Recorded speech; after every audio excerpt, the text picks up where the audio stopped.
মানিকগঞ্জে এখন চলছে পেঁয়াজ ওঠানোর মৌসুম, কিন্তু বৃষ্টির কারণে কিন্তু পেঁয়াজ ওঠানো অনেক কষ্ট হয়ে গেছে।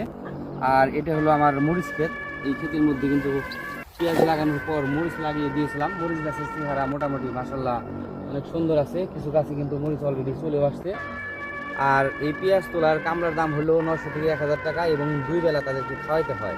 আমার এটা মানে পেঁয়াজ তুলছি বিদেশি কামলা দিয়ে, এখন বৃষ্টির কারণে তারা চলে গেছে। যে কৃষক সারা বাংলাদেশের মানুষের মুখে খাবার তুলে দেয়, সেই কৃষক কিন্তু ঠিকমতো 3 বেলা খেতে পারে না।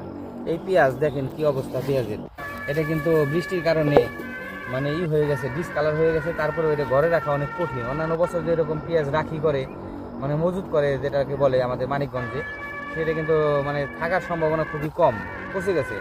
তারপরে বাজারে মূল্য একেবারে কম, 700-800 টাকা মন এই পেঁয়াজ প্রতি মানে মন।